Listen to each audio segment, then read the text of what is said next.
Hello, my name is Jay Kinsey, and I have been a post-processor developer for TopSolid for 4 years now.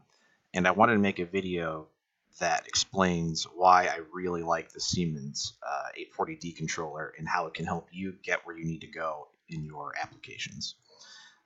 The other controller I also like is Heidenheim, but today we're going to focus on the Siemens 840D and its variants and derivatives. So the first thing I want to talk about with the Siemens 840D is the German philosophy versus maybe other machine tools and their controllers. So I'm just going to start here. This is my little outline. We're going to follow it through the video. So one of the things I really like about the Siemens 840D, kind of as an overall view, is it really does its best in any given situation to do what you ask it to do. So it tends actually not to be very picky about what code you give it and what order things are done in. So whenever you ask the machine tool to do something for you, whatever the state or condition is of what codes are turned on and what codes are turned off, or what's available or not available, it will do the best that it absolutely can to fulfill your request. And if it can't, then it'll make an error. In contrast, there's lots of other machine tools like Fanuc, Mazak, Akuma, that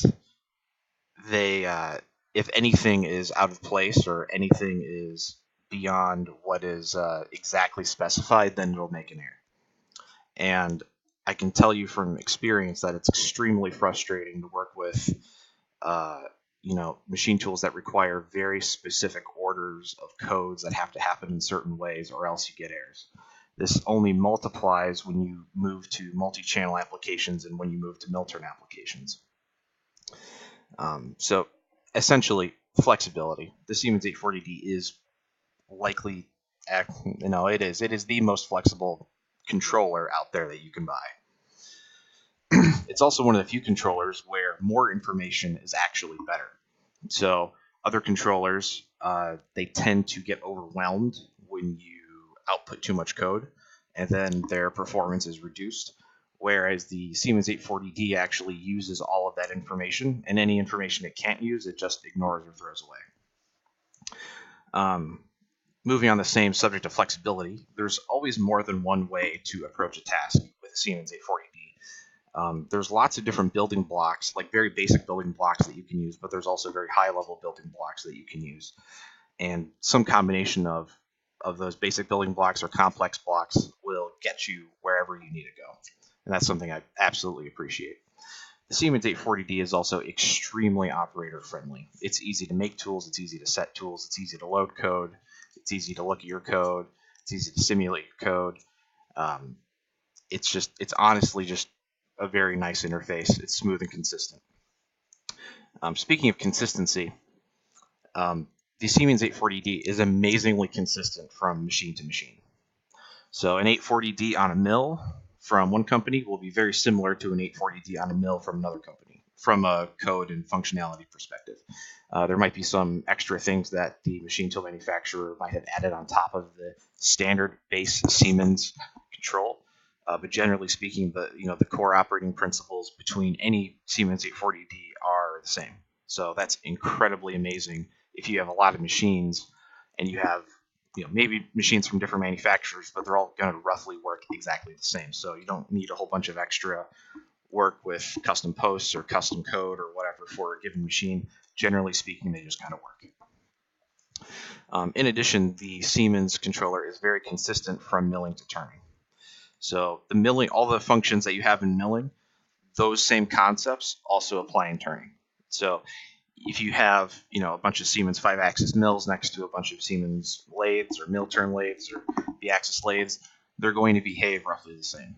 And they're going to behave roughly the same also as future models come out and as new models come out. That functionality is still always going to be there. So if you have a shop that's all Siemens 840D, you can learn one set of code to run all your machines effectively. So that's an amazingly powerful feature. Another thing I really appreciate is the probing. So the Siemens 840D has a whole bunch of built-in probing cycles. So if you, let's say you buy a machine and it has Renishaw cycle, or Renishaw probing package, or Bloom probing package, or a probing package from some other company, all of those cycles on the back end that come from that third-party aftermarket supplier, Renishaw, Bloom, etc., all those cycles get hooked up into the probing system in the 840D. So regardless of what probing package you've purchased, the probing functions that are on the machine will all work the same, and that's another thing that I absolutely appreciate. This one's kind of silly, but it's also kind of important. It's very easy to send messages to the operator, like in the code. It's just MSG and then in quotes whatever you want to send. So you can have little messages in your code very easily to display what you want the operator to do, and then continue.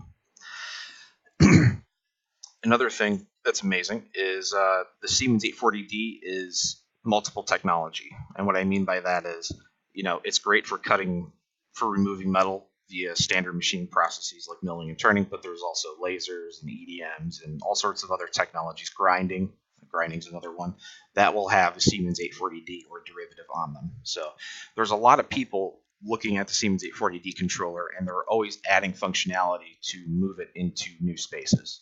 So it's not just, this is a great controller for this one thing. It's used in other types of manufacturing and other industries as well. And all of that knowledge and information and focus gets to benefit the controller itself, which obviously brings benefits to everyone. So those are just some general overall views of like usability and type things that I really, really like.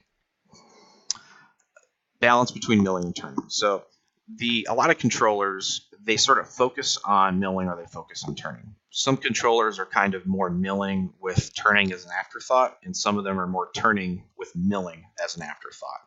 So for example, I'm going to pick on Akuma. The Akuma mill turn lathes, like the Multis series, Multis E4000, blah, blah, blah, that type of thing, the controllers that come on those machines are very clearly turning controllers first and then milling controllers after.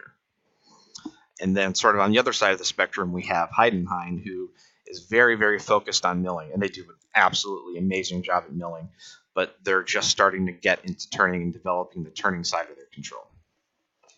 So the Siemens 840D is balanced between milling and turning, and that's something that I really appreciate. So whether you're buying a mill or a lathe, or a mill turn, B-axis mill turn, or a turret style lathe, you're not losing anything. You're not using the controller for something that it wasn't originally intended for. Another thing I really like is program management. So let's start posting some code and looking at some code now. So I just posted some code here, and the program management is very, very nice. So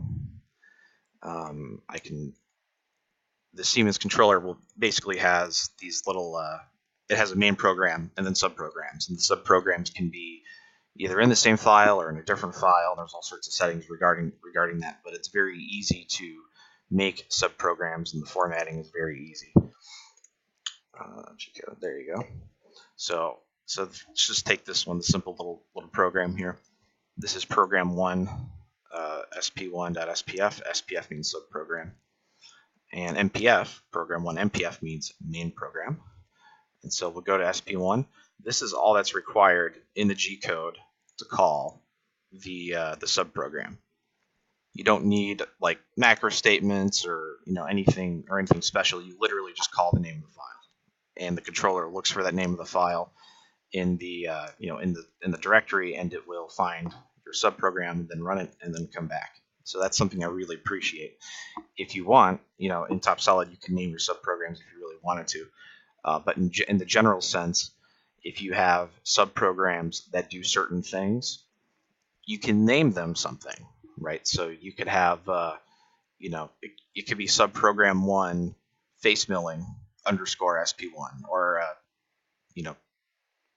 turning grooving underscore SP1, right? So your subprograms can actually have real names that your operators and other humans will recognize, which is way nicer than just like, oh yeah, call this code that's 000 or 0005. Like, what is that?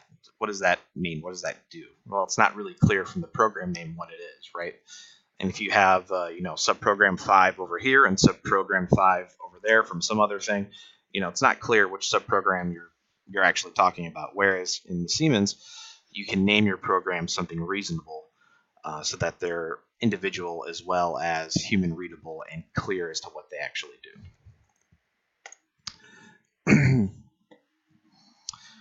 So the other thing I like, and I put this here mostly because of Akuma, and I'm going to pick on Akuma again.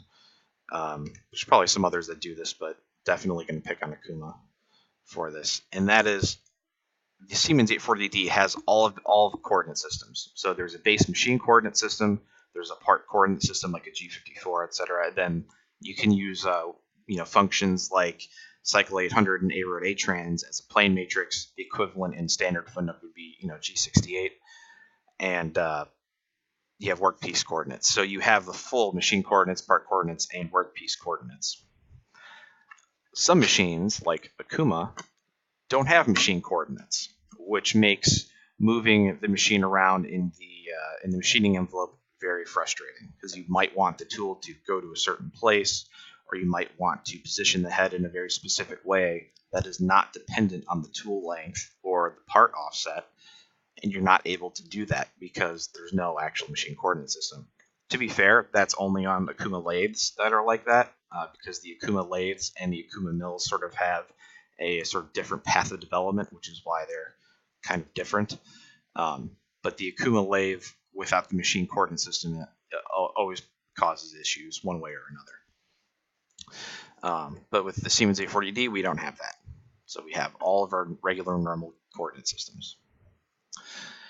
We also have full 3D backplot simulation with material removal. So you can run your code and you can watch your code cut the part. So that's an amazing thing, just to make sure that your code is actually doing what you think it's doing, and it's not doing that, for example, in a third-party application or on your computer or whatever. That's something you can simulate on the control.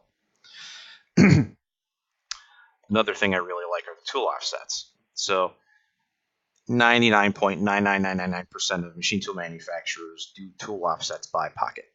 So what I mean by that is, you're going to see something like, T5, M6, and you might have like a preload for your next tool, let's say T8, for example. And then, your other code, so you might have your G54, G94, whatever code you're going to do after your tool change, right? So if you do this, it means that your tools are linked to that pocket. So pocket number 5, pocket number 8, etc., etc. So if you change what pockets your tools are in, well, you're going to have a little bit of an issue. Your code's not going to run anymore if somebody changes a tool in a pocket. And last time I checked, people put tools in different pockets all the time. So I've seen this in many shops where people have made all sorts of funky, weird macros and whatnot to have like tables that are listed somewhere else in the machine where they can punch in like what tool number they actually want for that actual pocket, because they're trying to abstract the actual pocket location away. And then just stuff like that adds just a whole bunch of complexity, and it's going to cause you a problem at some point. Worst case, you'll end up crashing your machine because you loaded the wrong tool because somebody switched the tool and didn't tell you. For example, the day shift does something, the night shift does something, and day shift rolls around again, and nobody knows what tools are in what pocket and are in what offset or whatever. So with Siemens, we don't have any of these issues. And this is because in the land of Siemens, tools are called by actual strings, as in words, letters. So notice how this is T equals 1. So this is in quotes here. So these quotes are implying that it's a string. So it's a string of numbers and letters. You can actually name your tools anything you want, and I can name them anything I want in Top Solid, and they'll pop out here. But I could name this, for example, slot mill, 0.5 or something. I realize it's 375 diameters. Let's do that. So I could name that tool that word. So anytime I want to refer to this tool, I can actually refer to it by slot mill _.375. It doesn't matter what pocket it's in. It doesn't matter where it is in some large obscure magazine somewhere. All I need is the actual name that we're going to call the tools, and that far and away simplifies, what tools and what pocket and all that other sort of thing. And then the second half of that are the tool offsets. So, on your standard, Finook, Finook type flavor. Let me just post this out, Finook, just so we have some Finook stuff to look at. / pick on. Yeah. So, where's my Finook? I'll just do regular Finook. So, let's move this to the other view.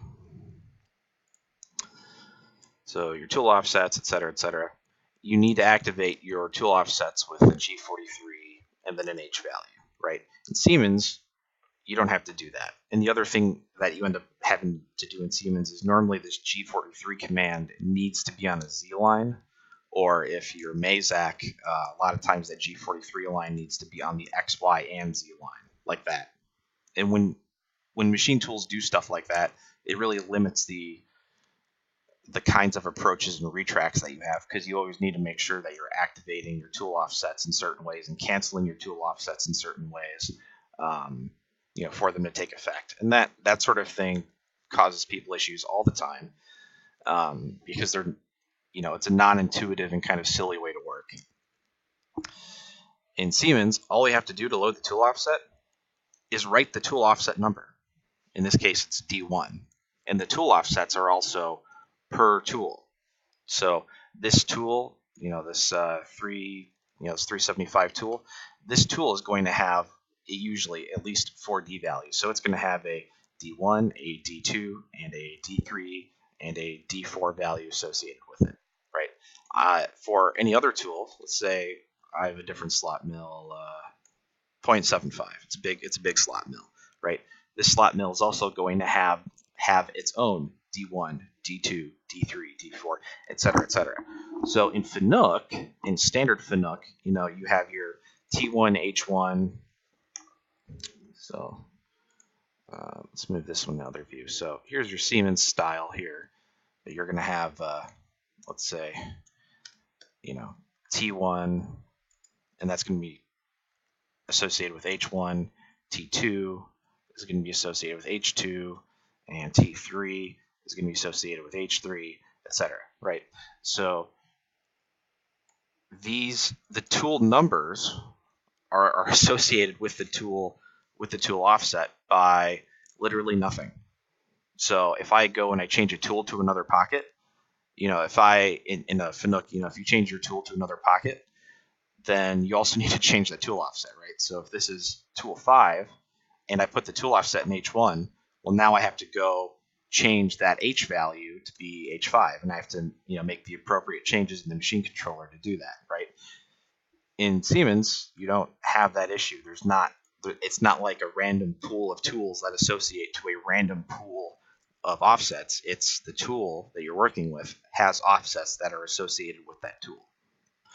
Generally speaking, for any given tool, you're always going to be using D1 for the first tool offset, but there are cases where you might have a tool with multiple offsets. For example, a groove tool.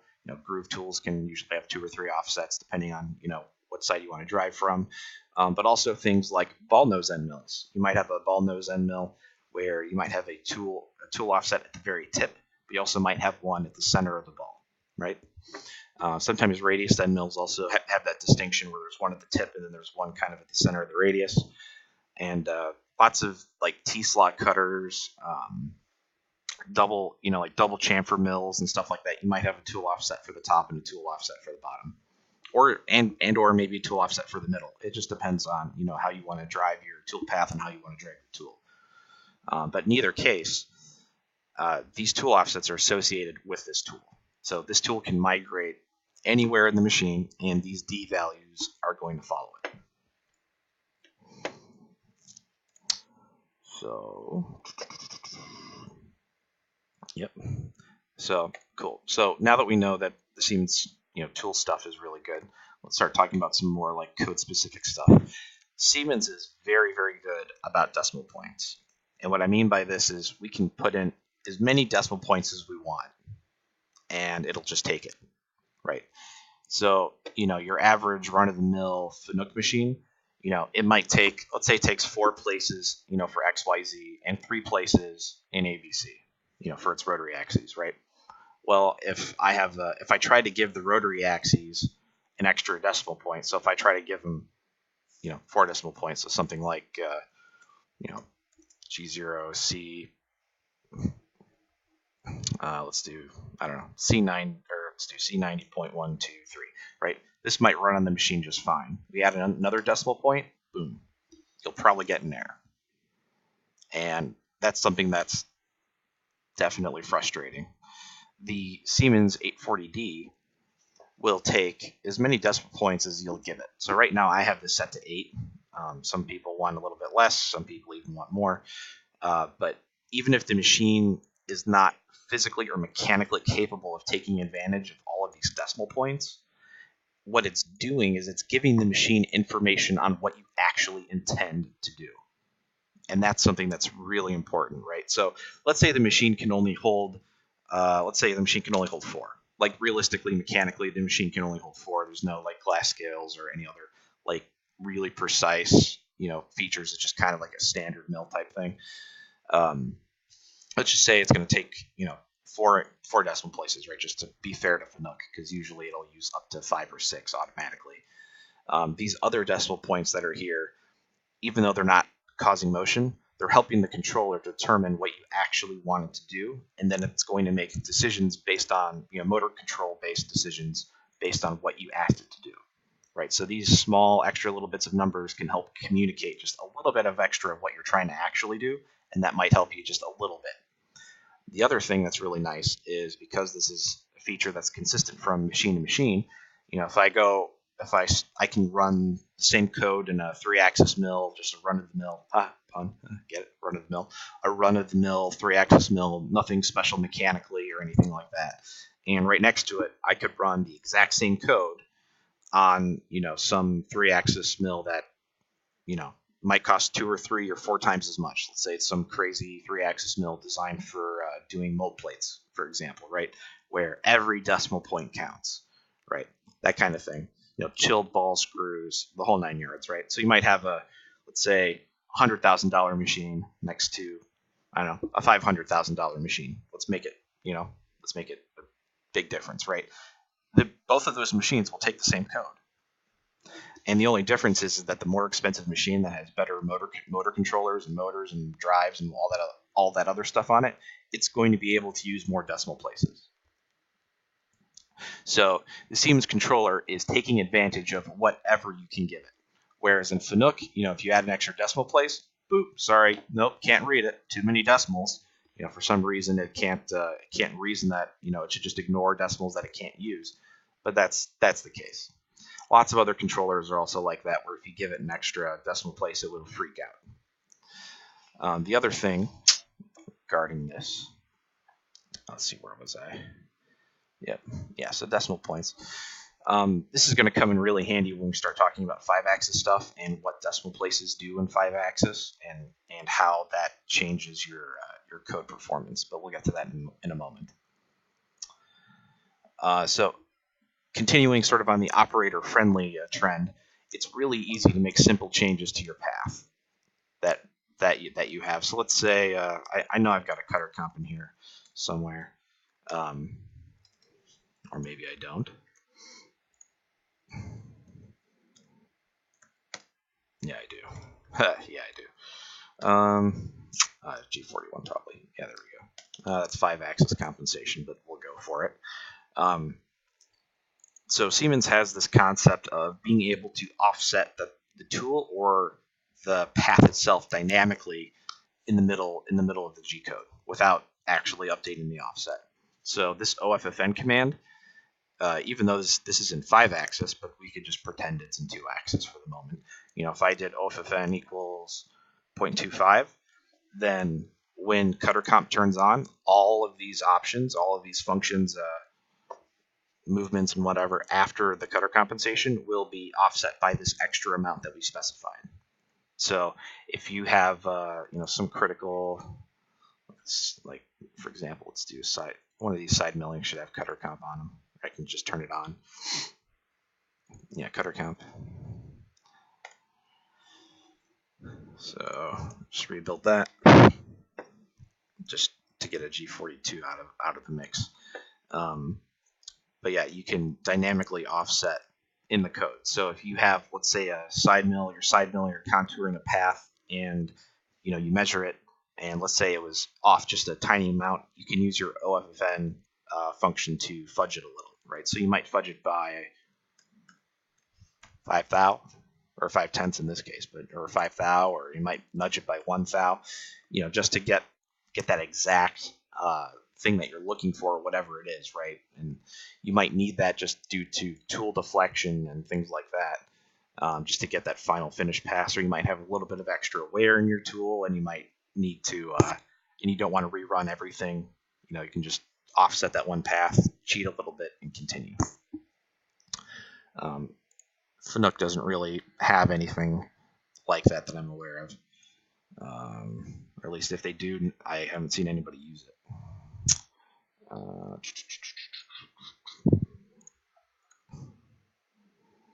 Yeah.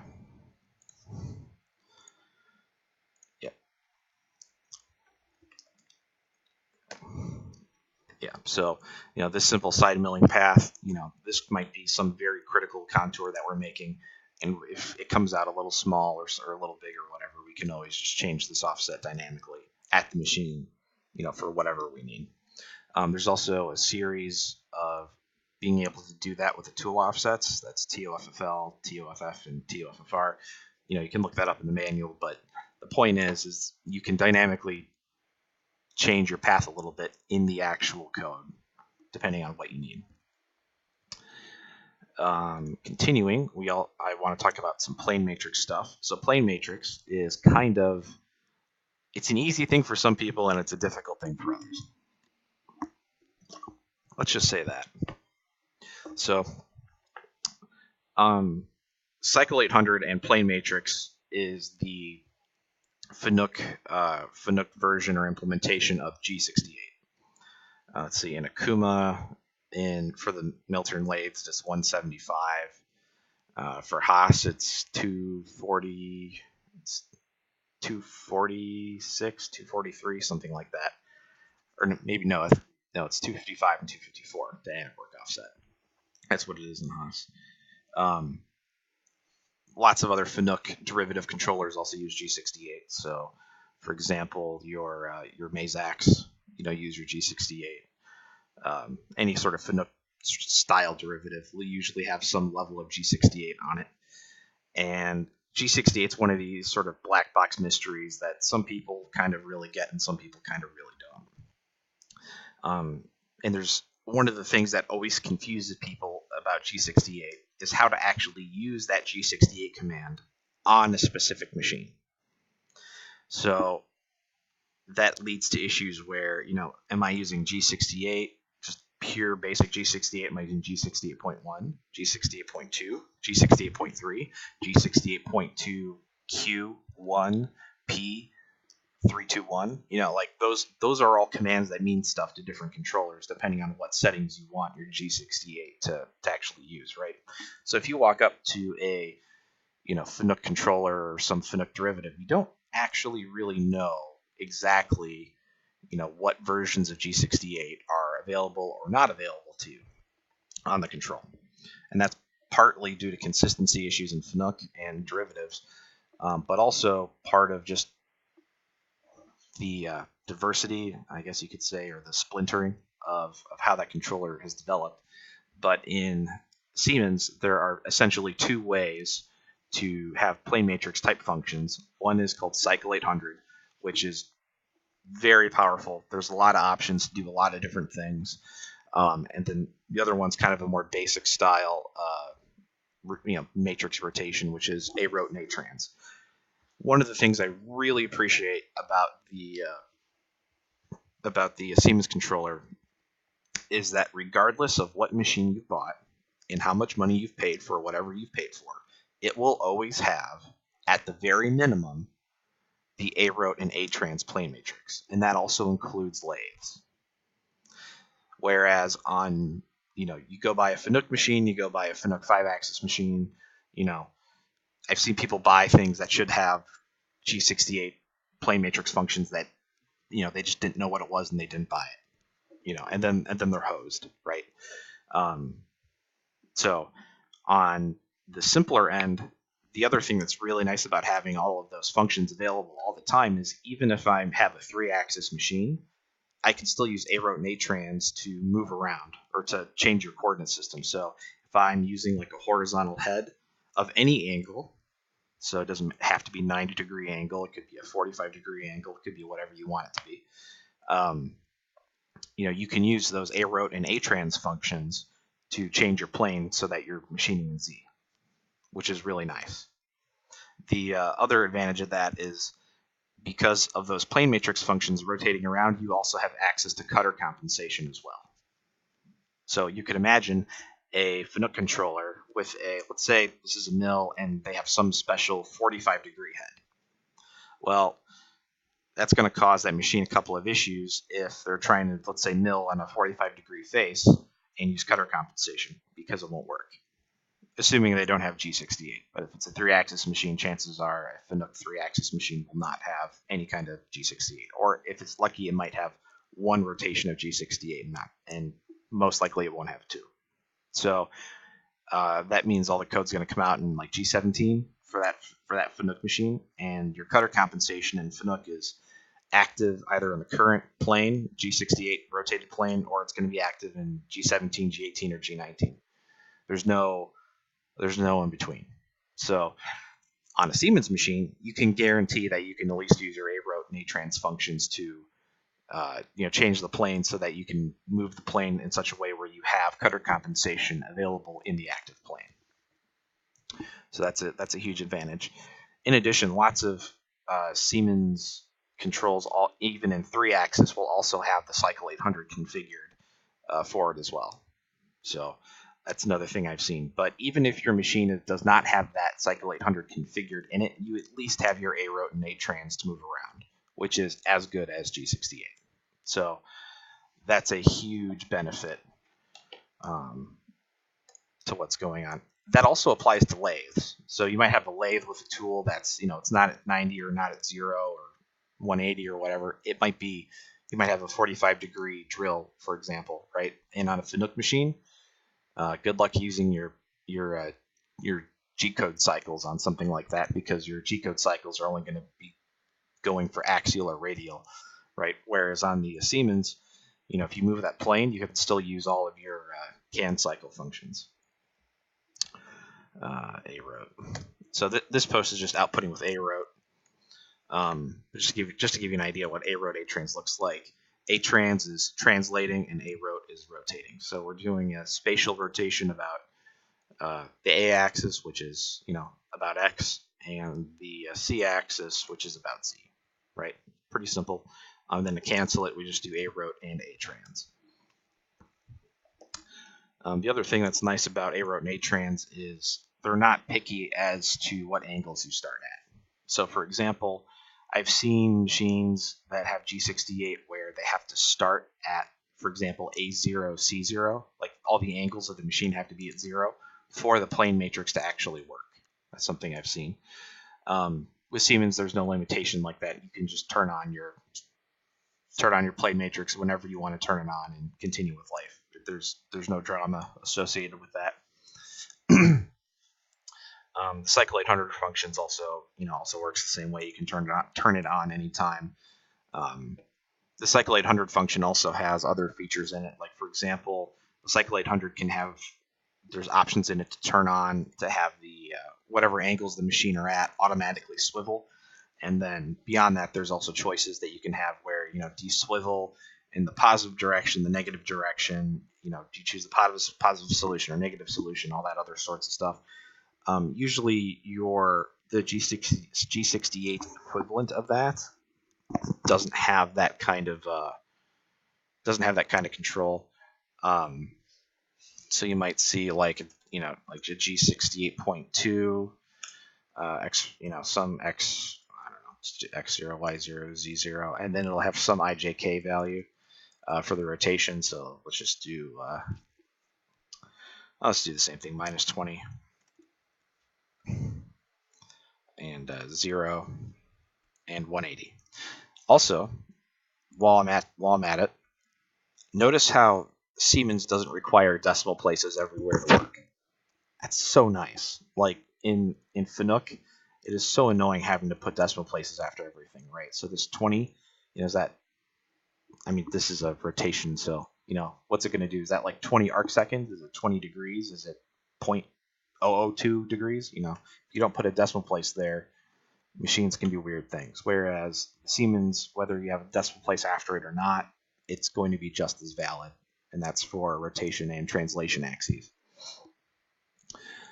I should have mentioned that up in the decimal places section, but just forgot. So you might have like a G68 command, and then you might have like a G. What was that? Was it G? Yeah, it was like G51.1. I feel like that's not right. It was something like that though. It's a G50 something .1 P1, right, or P2. That's Mazak, P1, the P1 and P2, and also P0. That's the machine automatically choosing the angle for the spatial Euler angle, right? And the machine might choose the positive or negative solution automatically if you don't actually tell it what solution you want. So a lot of machines don't support the G. I forgot what it was. It's gonna bug me now. I might have it right. I don't even remember if I'm right or not. It's G50 something .1.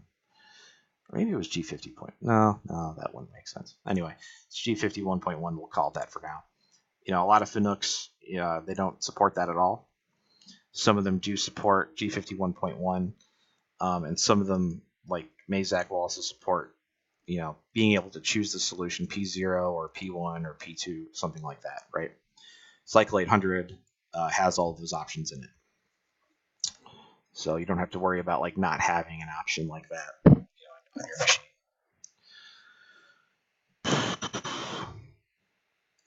So let's see.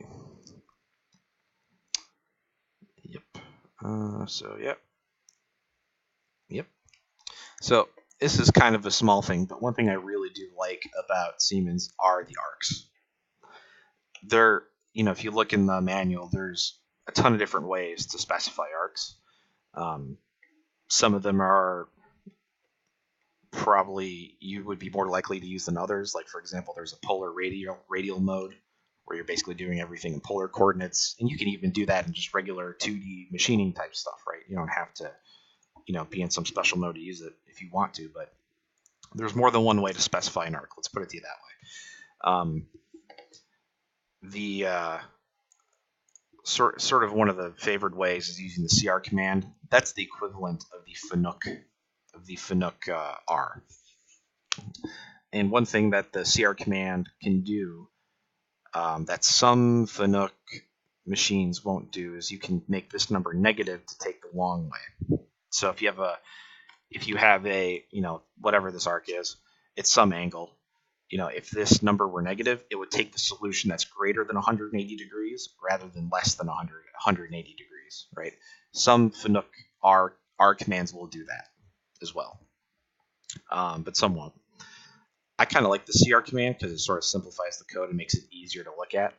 It also lets you know that you're not looking at a 360 degree arc.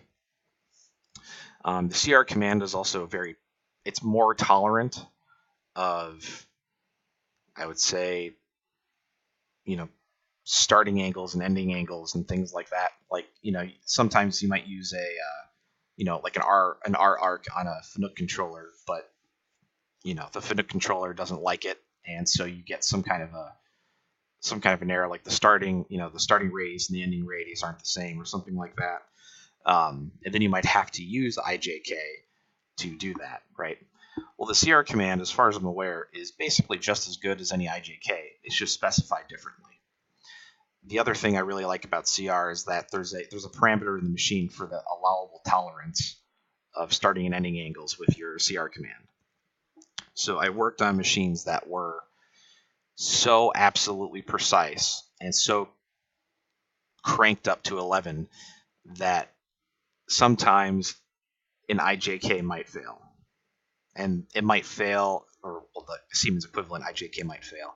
And that's, because it really honestly just probably need more decimal places, but it also allows for cam calculation, tolerance fudge, and stuff like that.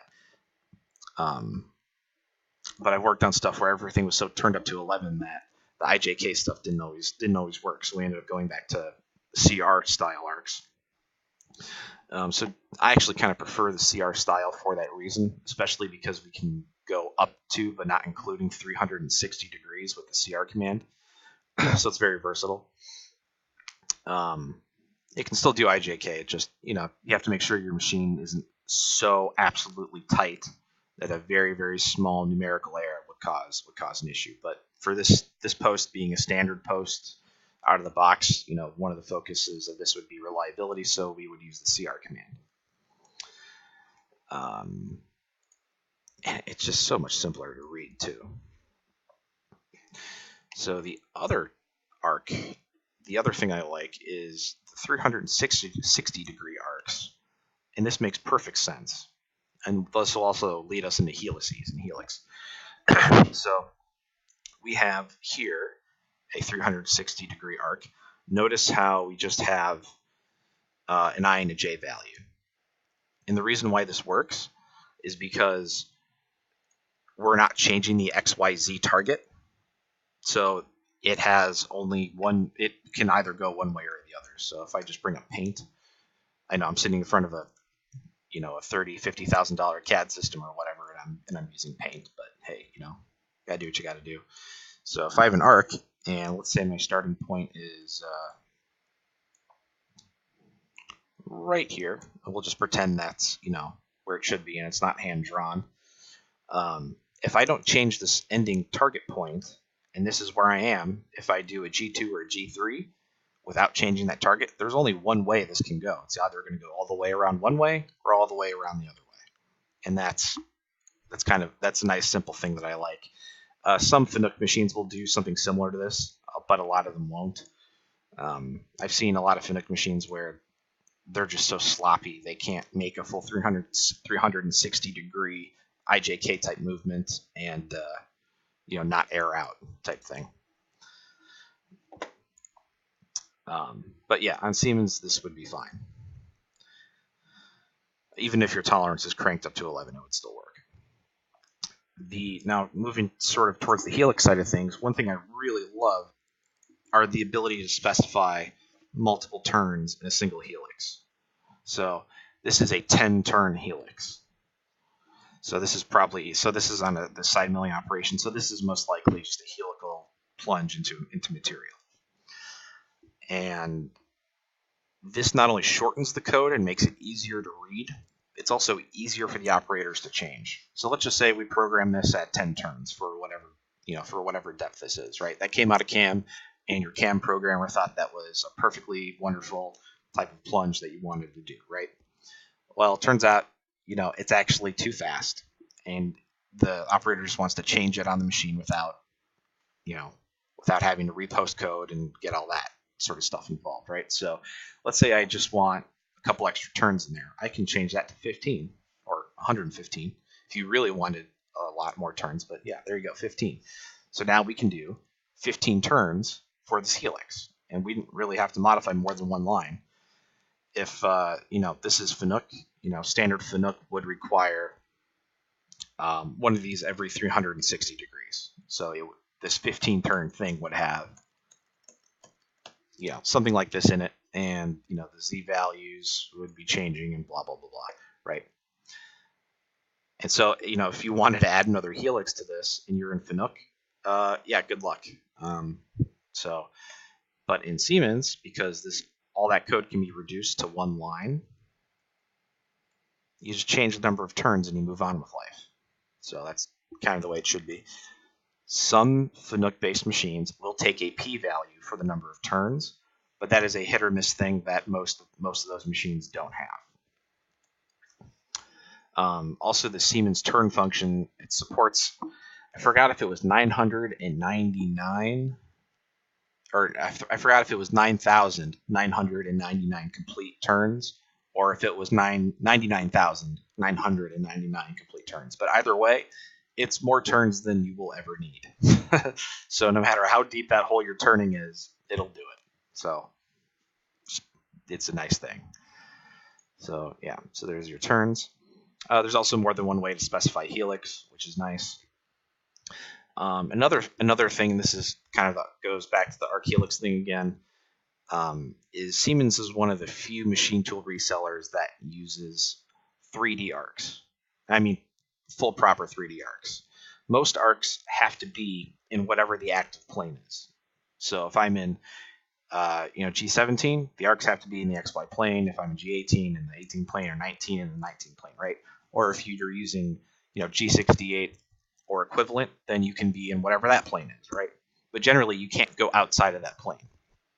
So what happens if you want to make an arc outside of that plane? Well, you're either going to have to take all that motion, and it's all going to be point-to-point motion, and it's going to make your code a lot longer for a very small motion, or you're going to use 3D arcs. So TopSolid doesn't output 3D arcs. I've made test stuff in the past that has put them out, but the general post I have for it does not do that. So an example of something like this might be if I have, where's my draw tool? I might have, for example, a lead-in, and some CAM systems will do this. I might have a lead-in that actually has a little radius over here, a little radius R, drawn by somebody who really has no business drawing freehand. But I might have some little radius here in this path just to smooth out that lead-in. Well, if you have a CIP arc, and this you can do this, assuming this is out of plane, right? This is not your standard plane. So maybe this is coming in at some weird angle, sideways or at 45 degrees or whatever to do some path, right? So you could use a Siemens CIP arc to do this. And the reason why it's called CIP is it's called center intermediate point. And so you give it, it's like you give it your target, which is, it looks something like this: CIP XYZ, and then it has a IJK value, and the let's see, yeah, that was the target, and the IJK, one of them's like the starting point, and one of them's the ending point, and then the other one is the intermediate point. So if I have a arc of some kind, some Arc of the Covenant, as you might say. Haha.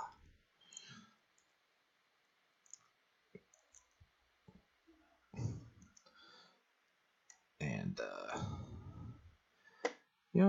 you realize every now and then you don't really know how to use paint, even though that's what you had for a while. I'll just draw it as a spline. Who cares? Pretend that's an arc. So the starting point might be here, the intermediate point would be here, and the ending point would be there. And then for an arc, it'll always take the shortest path. So your CIP stuff will have to be limited to like 180 degrees or less than 180 degrees, just so that it can tell what side you're going to, I believe. But so this way you can have arcs that are just spatially out in space, wherever you want them, right? So it could be on lead-ins to certain paths, or for example, let's say you were going over the surface of a sphere or something like this. You could have an arc at some arbitrary point, or at some arbitrary arc that goes over that surface, and you could just make it with a CIP arc. Now, TopSolid will decompose all that into point-to-point motion, but some CAM systems will be able to actually output something like that as an arc, which can save you a lot of code. The other thing that's advantageous about CIP arcs is that they work in 5 axes.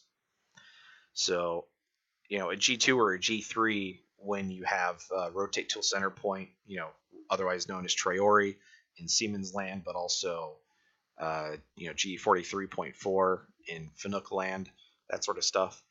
The CIP arc will function correctly in Traore, right? So it's not I actually don't remember what the behavior of a regular arc in 5-axis is. It probably depends on this controller or that controller. And Siemens does say what it is somewhere. I just forgot what it was because I don't end up using it because Top Solid really doesn't support that.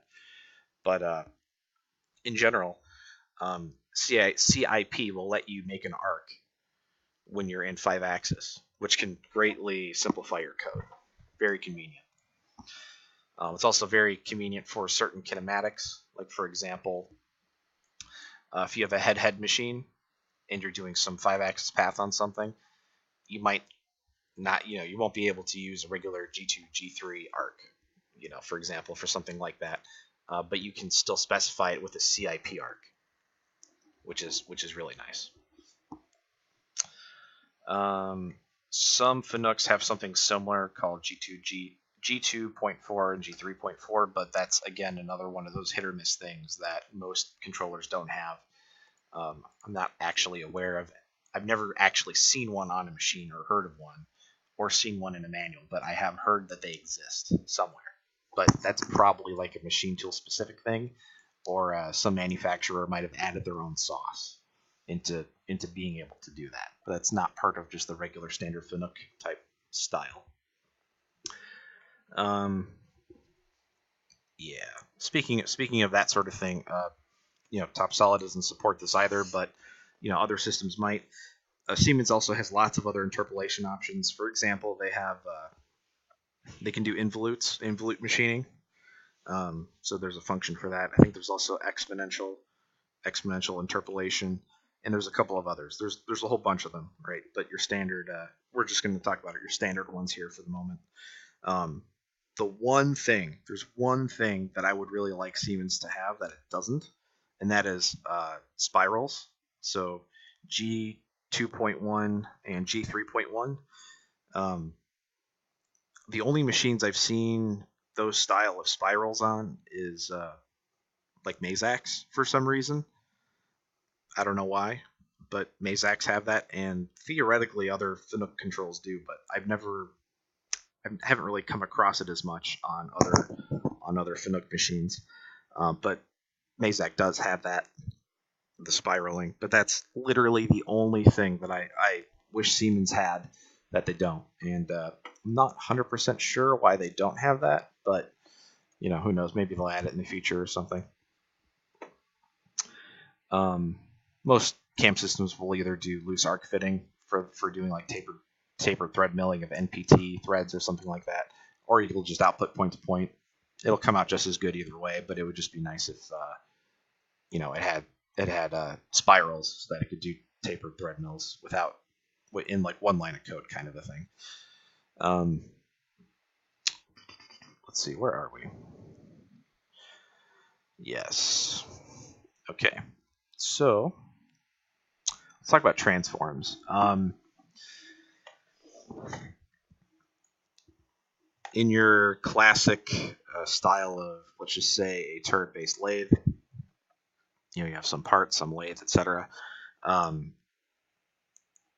There are machines sometimes have options to do radial and axial machining with a transform that allows you to program in 3-axis instead of 4-axis. So you program your path as like a regular 2D path, and then the machine will wrap that path around whatever axis it is, right? On a FNUC lathe, that's usually G07.1, and on Siemens, it's Tricele, and that's the radial one. So this radial path, where did I put it? Okay, so I didn't think I probably didn't program that contour, but it's fine. Same thing here. This radial cut here, which is a wrapped cylinder, this is going to come out being programmed in 3-axis, even though it's a 4-axis cut. And there are several advantages to doing this. So I program the path multiple ways just for testing purposes, but this is without having that transform on. You've got to make your movements all over the place. But let's go find a Tricele.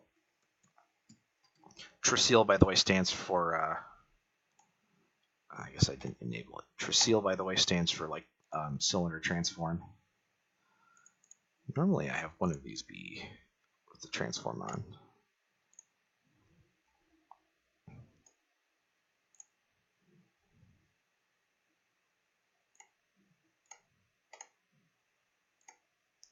There you go. So all that code literally simplifies to this. That's it. So super convenient. A lot of those point-to-point movements were arcs that were broken down. So what this is doing is it's turning on that cylindrical transformation. So this is the path as if it was programmed in 3-axis, and then the machine does the wrapping for you. And this 1.075, I believe that's just the diameter that it's wrapping on. Traceal is a standard thing. Mills and lathes will have traceal. Generally speaking, if you have a 5-axis mill, that's like an AC mill, that's table. So the A axis moves the C axis. Most likely traceal is disabled on that machine. But if you just have like a 4th axis on the table, so if you're doing like, XYZ A movements, or if you have a mixed kinematic where you have a something on the head and a rotation on the head and a rotation on the table. So, I probably have one around here somewhere, but a mixed kinematic. Do I have a mixed kinematic in here? I do not.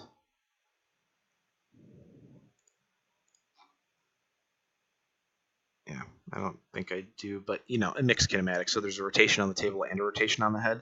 Then generally traceal will be available. And then traceal also has a cousin for doing axial stuff, and that's called transmit. Let's see if I have a transmit laying around here somewhere. Open pocketing, countersinking. Yeah, slot milling axial. So it's this stuff.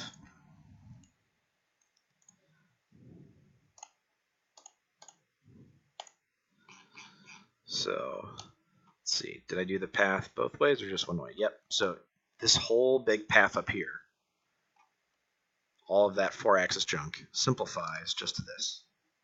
So much easier, so much nicer. The other reason why you want to use these types of functions in general is these will allow 2-dimensional cutter compensation. So for example, you can use G41 and G42 when you're inside this transform, which is amazingly powerful, right? If you can't use them when you're outside of the transform. So that's a standard. That's a standard, I guess, limitation of CNC code is, your G41, G42 generally has to be in a 2D XY plane, but you can't, having a 4th axis movement in there doesn't mean anything, right?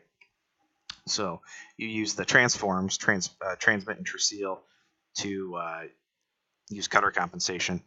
And in Fanuc, the axial equivalent is G12 or G13. Sometimes G12.1, G13.1, and sometimes G112 and G113, stuff like that. The other thing that's nice, speaking of all this, is we have inverse time functions as well.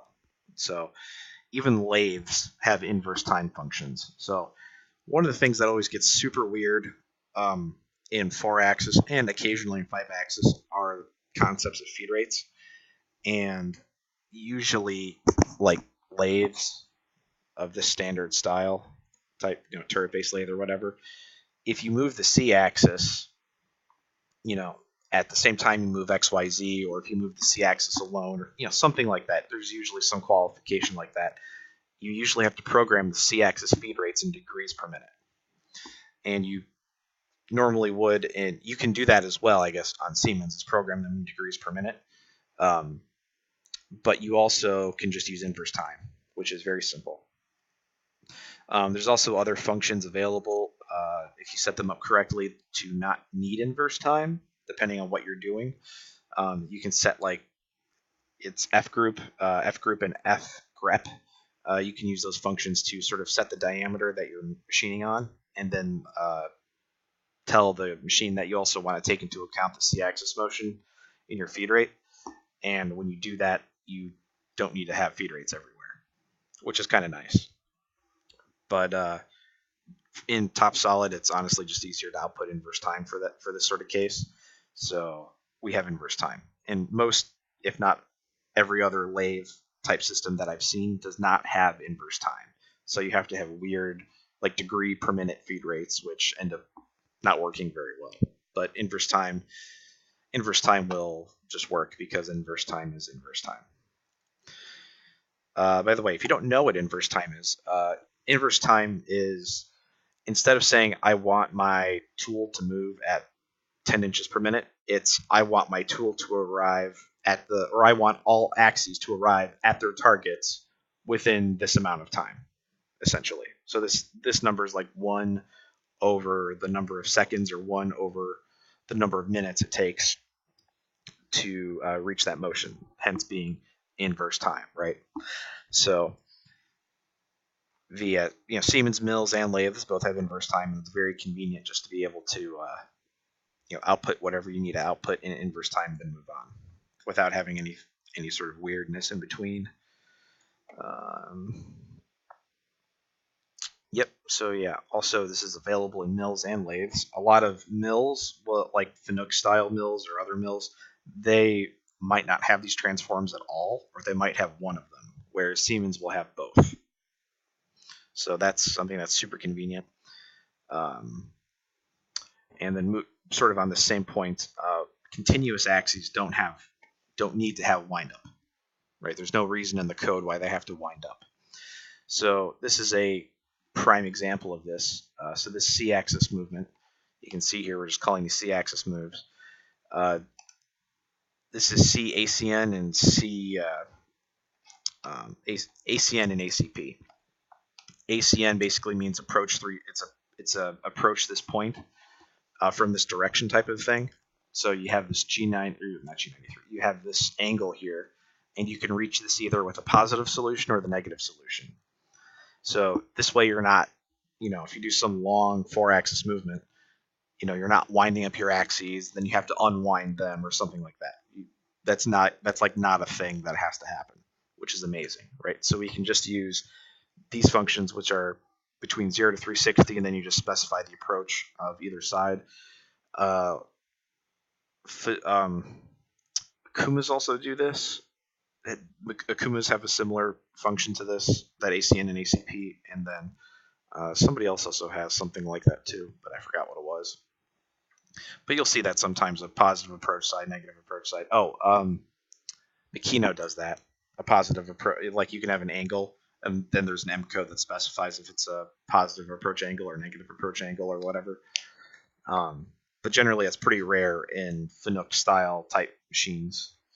But in Siemens, you can do this with any rotational axis, which is amazing. So you don't have to keep unwinding all the time.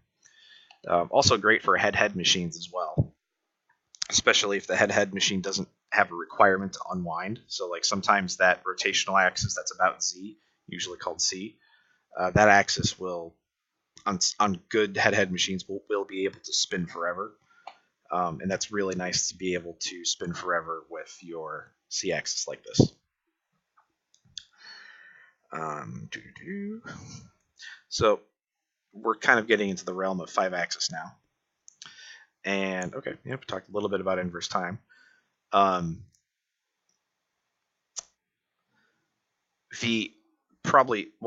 a whole bunch of things that are really awesome about 5-axis, but one of the best things about the Siemens 5-axis is its use of vectors and how the machine uses vectors to make your cut better and make your cut smoother. Another thing that's really nice about the 5-axis rotate to a center point function Traore is that there's no limitations with how you start and how you end. So if you're on an Akuma, or if you're on a whole bunch of other Fanuc machines, or if you're on like Mazak, there's lots of others out there. Most of those machines, in most Fanuc style machines, will need to start the rotate to a center point function with the angles at 0, which is the most annoying thing known to man. you can't just start and stop your 5-axis stuff anywhere on a lot of machines, but on a Siemens control, it doesn't matter what angles you're at. It doesn't matter where the tooltip is. It doesn't matter.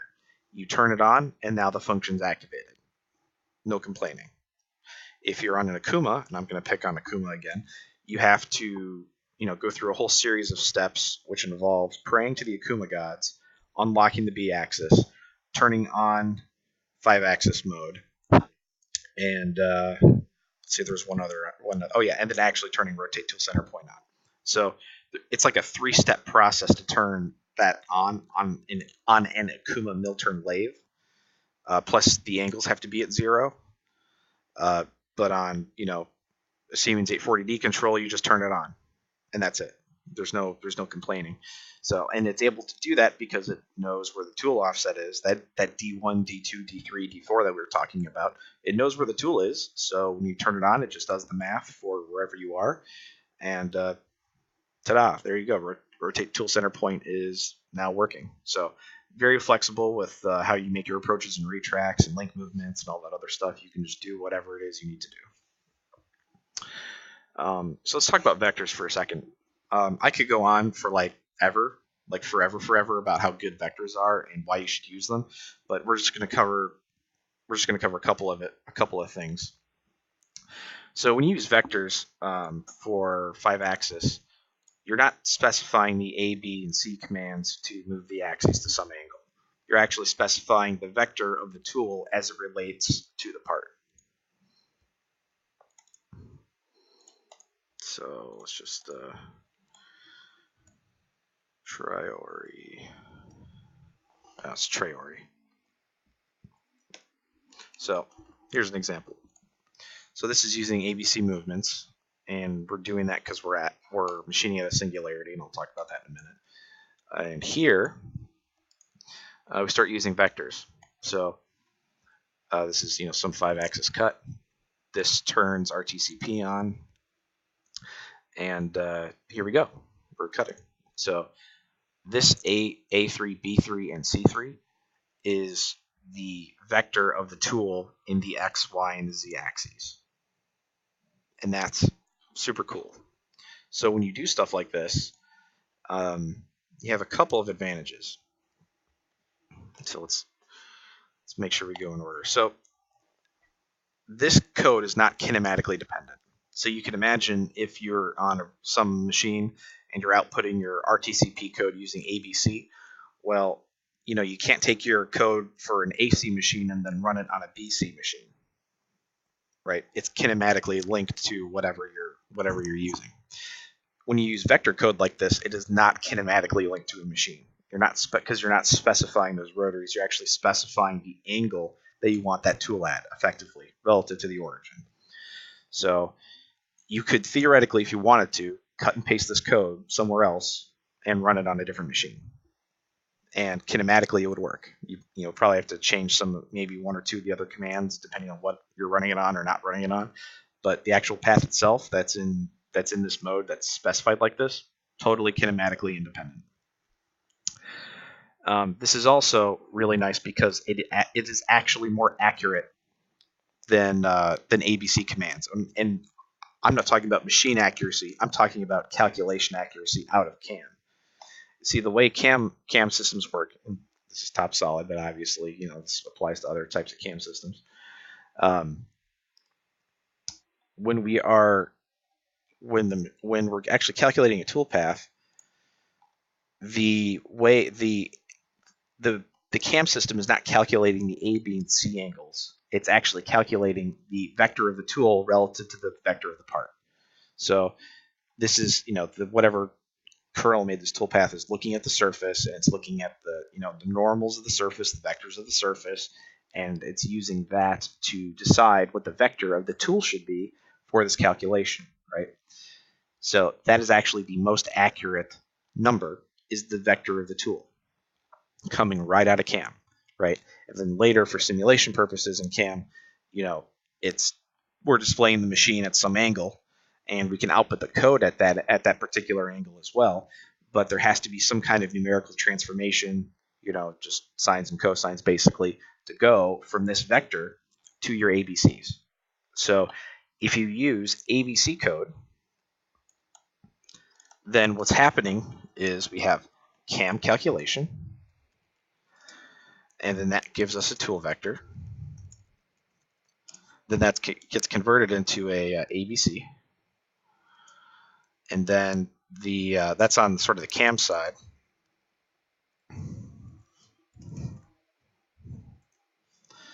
And then the machine is going to take those ABC commands, and the machine's going to convert those ABCs back to tool vectors,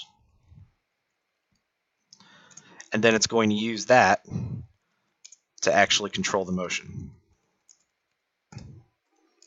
I don't know about you, but there's a couple extra steps in here that don't actually need to be here. When you use vectors directly in your code, it looks like this. You get your cam, and then that outputs your tool vector, and then your machine will read the tool vector, and then you have motion control. So they're faster to read, and they're faster to calculate because you skip all this extra math in between. And you skip it whenever you have a conversion like this, there's some level of inaccuracy. So this is causing a numerical inaccuracy. Doesn't matter what kind of cam system you have or how good it is or whatever. They're just by nature of how computers work, there is going to be, and how math works, there is some level of inaccuracy in this conversion, right? And then on the machine, there is also some level of inaccuracy in this conversion as well. So all this is doing is causing inaccuracy, and it's slowing down the process to actually read and execute your code. That's it. So get rid of it. Use vectors. The other reason why you want to use vectors, other than being faster to read and they're kinematically independent, is that you are not limiting the accuracy of your toolpath by the kinematics that you're outputting. So what I mean by that is if we have, let's say we were machining, so here's your part, right? And let's say our part has some pivot on it, right? This could be like a rotation axis or something, but our part is pivoting around that. So, it goes, either this is going to rotate, it's going to rotate like this. It's going to rotate like, up and around this point, right? So if I am outputting this in ABC mode, and let's say we're machining over here, and I'm going to make the tool yellow just to sort of make my point, because, all tools are yellow, or maybe just in cam they're yellow, but, in tool they're yellow, right? Tools are yellow. The C-axis here, if it only has 3 decimal places, that's all of the resolution you get, right? So a small motion here is going to transfer into a large motion here. So assuming your machine has an X, Y, and Z axes that match, match the regular X, Y, Z coordinate system, your tool, the tool positioning in X, Y, Z is going to have maximum accuracy and in X, Y, and Z, right? You don't lose any accuracy to, X, Y, Z levels of accuracy wherever you are in the machining envelope, right? The level of accuracy your tool has in X, Y, Z is spatially constant, right? But when we are working with the rotary axes, that's not the case. So a small motion, here around this pivot will cause a large motion here. So if we can only output 3 decimal places, then the resolution that we have, the further we are away, becomes limited. So, and that's what I mean by limiting the accuracy of your output resolution for using ABC mode. So that's not ideal. So if you were outputting ABCs, you're only as accurate as the ABCs allow. By specifying your toolpath by vectors, you're not concerning yourself with where the rotary axes are, what configuration they're in, what the level of accuracy is. You don't care. You're just specifying to the machine tool, this is what you want, and I want you to do the best that you can in order to maintain what I've asked for. Right? So that allows the machine to do whatever is best in that situation to give you the cut that you actually asked for, rather than limiting the output accuracy by the kinematics itself.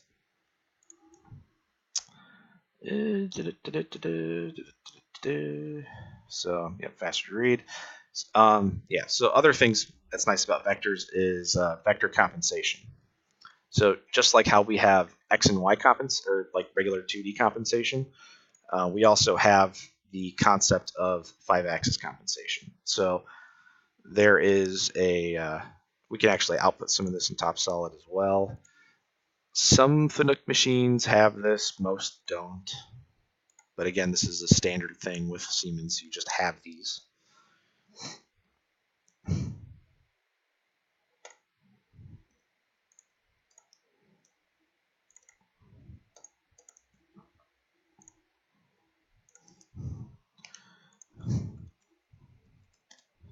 So let's go another one. And nope, one more.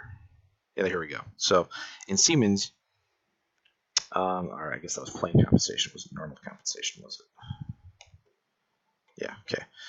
There's different types of 5-axis compensation. There's basically the equivalent of compensation for swarfing, or essentially like 5-axis side milling type of compensation. But the type of compensation we are looking for is normal compensation. And what normal compensation does is it allows you to output your XYZ and your ABC vector, your IJK vector, ABC vector, and then you also can output the normal direction of the surface. And what that allows you to do is, because the machine is aware of the vector of the tool, and the machine's aware of the vector of the actual surface that it's machining, it can back calculate what the surface you're actually trying to hit is, and that's called shape reconstruction. And by doing that, it can actually allow you to change the diameter of the tool with like your tool wear offsets, and still make the same cut. So this is what this kind of thing looks like. So this is turning compensation on, this is your tool vector, and this is the vector of the surface. So for every movement point here, we have a definition of the tool vector and the surface vector, and that allows us to reconstruct the shape, and then also to make the calculation of how to move the tool if we change the diameter of the tool as well. So if you use a 1/2-inch ball mill and it wears a certain amount, and you put it in your wear offsets, this will allow that to be taken into account, which is just super cool. I believe this also might help with like other things, because the shape reconstruction function actually rebuilds it's essentially rebuilding the surface that you're trying to machine, and I think there's other optimizations that it can do based on that. And this is one of those cases where giving more information to the controller will improve performance.